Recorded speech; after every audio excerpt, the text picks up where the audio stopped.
안녕하십니까, 발급입니다. 시장 얘기 잠깐 하죠.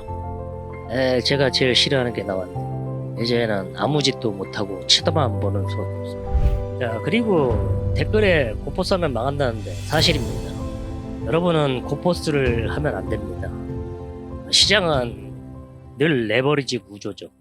그건 화폐 때문에 그럽니다. 인플레이션하고.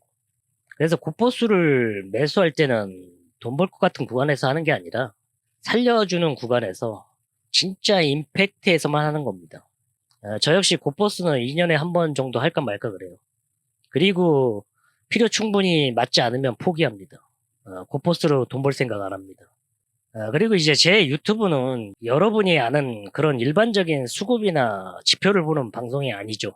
그런 이야기는 친절히 설명하는 종방이 차고도 넘치죠. 또 종목을 쏘고 이제 극단적인 이야기로 조회수 올리는 유튜버하고는 결이 다릅니다. 저도 근데 제목은 자극적이죠. 종방에 출연하는 분들이 못하는 얘기가 넘쳐요.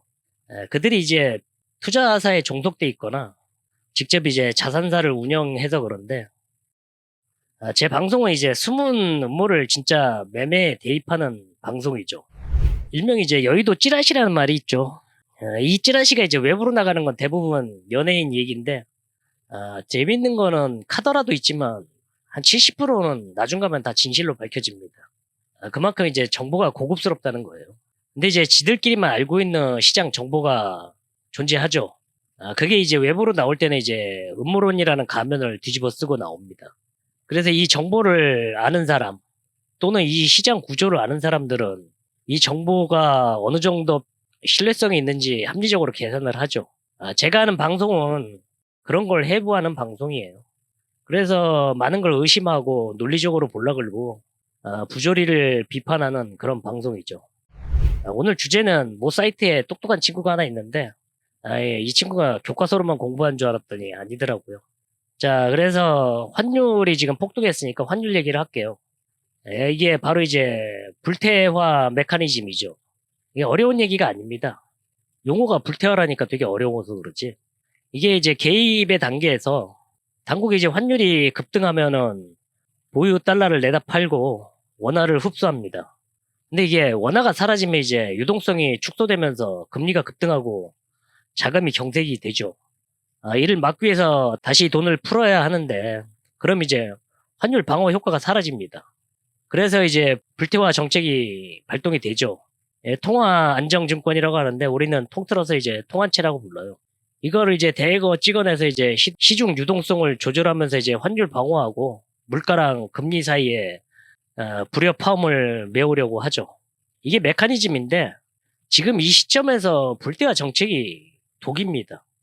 왜냐면 이제 PF 폭탄하고 충돌을 일으키죠.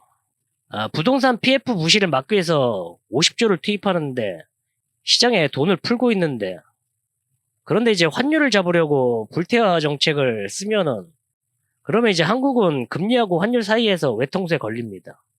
이번 달에도 통한채를 한 6.6조 정도 발행했는데 저번 달보다 1조 정도 증가한 상태입니다. 그리고 제가 추정하는 건데 이거는 제 추정치예요. 4일 전부터 NDF 시장에서 스무딩 오퍼레이션을 포기한 것 같습니다.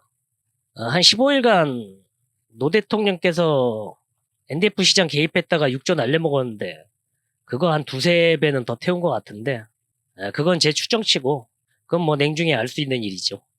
아무튼 제가 보기에 정부 정책이 환율 1,500원을 고착화시키는 거를 염두에 두는 모습처럼 보입니다. 오늘도 지금 보면 빈집털이도 안 하잖아요. 이게 뭘 의미하냐면은 주가 버블의 붕괴는 용납 안 하겠다는 겁니다. 그 이유는 이제 하우스 주인이 정부라서 그럽니다.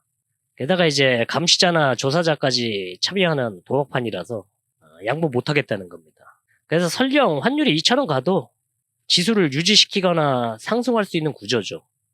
지금 보면 모든 자금이 이제 주식시장으로 유도하고 있죠.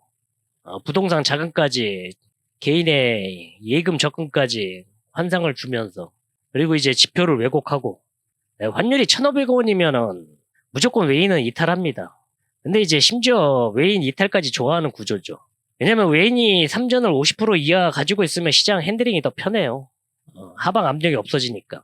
그래서 환율이 올라도 그만입니다. 디스카운트를 받든 코리아 디스카운트를 받든 그리고 이제 이미 달러를 매집한 그 부자들이 많죠. 큰손하고. 그리고 환율이 오르면 또 좋아하는 사람이 누구 있어요? 수출하는 대기업입니다. 다시 말해서 주식 안 하는 서민만 죽어나가는 겁니다. 그래서 애초부터 정부 들어서면서부터 강달러를 유지했죠. 근데 이걸 핸들링할 수 있다고 생각했는데 갑자기 전쟁이 터진 겁니다. 그래서 이제 일이 틀어진 거죠. 그래도 현재는 내심 버티면 전쟁은 끝난다. 그러면 우리가 이긴다라는 생각을 가지고 있습니다. 그래서 이게 K 갈라파고스가 되는 겁니다.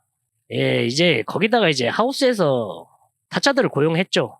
예, 개인이 개인인지 외인이 외인인지 모르는 보이지 않는 거대한 손의 개입 흔적들이 무수히 등장하죠.